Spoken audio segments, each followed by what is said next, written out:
MJ! Hi, MJ! Kausap mo na ba si Yoon Bin? Hi, guys! Oh my gosh, eto na nga, Han Bin. Hindi na Ay, yun. Han Bin pala. Oh, diba? Akala ko Hi, Yoon Han. Bin. Oo, correct. Maganda pa mas maganda pa lang tawagan. Hi, Han! Oh, diba? Okay. Hi, Han! Han, correct. Ganun na nga ang tawag kay Han Bin. I love it. Pero kanina nga, alam mo, sobrang in the mood si Han Bin. Kasi nga, lumabas pa siya sa Grand Ballroom ng Soler para kamayan yung mga fans na nag-aabang sa kanya. Nakakatuwa kasi hindi naman kilala si Han Bin na nagpa-fan service. Pero talagang kanina, no, sobrang tuwang-tuwa siya at kwento nga sa atin, no, ng mga PR ng Soler na pinabukas pa daw niya yung Grand Ballroom. Kasi nung una talaga, yung protocol is isara yun para syempre hindi makagulo doon sa mga ibang nasa property. Pero dahil nga medyo naririnig niya na may makapal yung crowd sa labas, pinabukas niya at surprise of the mega fans, nilabas pa nga niya yun, sinamayan, at meron nga raw isa doon, nabeso pa niya. Paswerte, abangan nga natin yung mag-viral na video na yan. Pero bago yun, syempre, nandun tayo sa press conference si Han Bin, kung saan, eto na nga nun, ito yung pinakaunang visit niya kasi sa Pilipinas after all these years. Imagine nyo yun.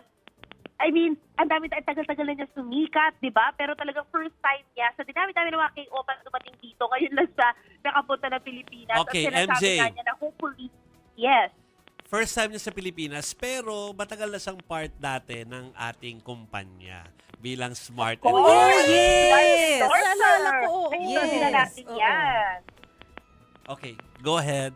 Pinlex ko lang.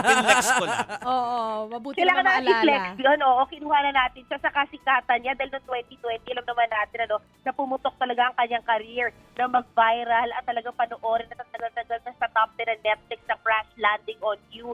Yan ang ating, di ba, talagang comfort watch kung tawagin nung Si pandemya. Captain At Lee. doon natin kinuha na endorser si Han Bin. And this time around, siyempre, buti naman nakabisita na nga siya. Sana sa next time na pagbisita niya, yung nakatuluyan niya si Sonia Jin, kasama rin niya. Oo nga. Para Chloe na Chloe yung peg natin.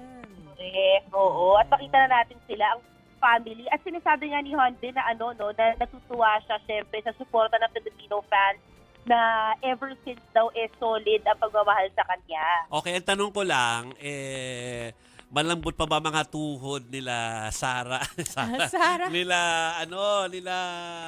Maris Umali at Nina Ay, Sandra. wag ka. Sandra. Alam mo sino nakita ko? Oh. Ang aking kainay ko po, si Mamu Tintin. Si Mamu Tintin. Expected.